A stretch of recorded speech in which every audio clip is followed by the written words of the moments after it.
Ngayong magpapasukan na, doble ingat po, lalo na yung mga estudyante. Naglipa na naman kasi ang mga hold-upper gaya na lang ng nahuli kagabi sa Quezon City na nambiktima ng mga pasahero ng isang bus.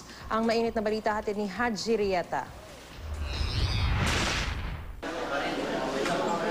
Arestado ang dalawang lalaking ito matapos umunong mang-hold up sa dalawang pasahero ng bus na bumabagtas sa kabahan ng EDSA sa bahagi ng Quezon City papuntang monumento mag-alas 9 kagabi. Kwento ng isa sa mga biktimang call center agent, pauwi na raw siya ng Bulacan nang makatabi ang isa sa mga sospek. Ilang minuto, inagaw niya yung cellphone ko tapos sinutukan niya ako ng baril. Ano sinabi niya? Sabi niya, akin na yung cellphone mo, tapos kinukuha niya rin yung bag ko pero hindi ko binigay. Nang makuha raw ang cellphone, agad daw tumayo ang dalawa at pasimpleng naglakad sa estribo. Pero nang makita mo nilang hawak na gadget ng estudyanteng ito, nilabas ko po yung wallet ko, tapos yung tablet ko po nasama din. Tapos po nun, nang pagkadaan po nila, tinutukan po ako ng isang lalaki ng baril.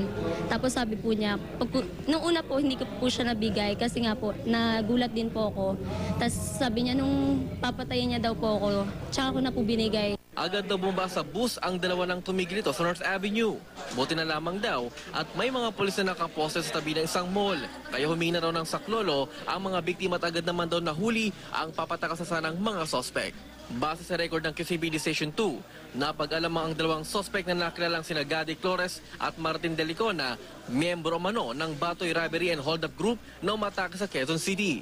Ang modus talaga nito, aakyat ng bus, yung pinakamalapit na sa estribo o doon sa may pintuan at yung driver, yun yung hino-hold up na binibiktima nila. Bagaman aminado mga suspect sa nagawa, itinanggi naman nilang miyembro sila ng nasabing notorious group. Ba't yung ginagawa yun? Ba't kayo nang-hold up? Di ba kayo naawa sa mga biktima nyo? Naawa rin po. Bakit pa ginagawa? Dala lang din po ng kahirapan. Pasensya na lang po sa lahat ng nabiktima namin. Hindi po namin ginusto lahat yun.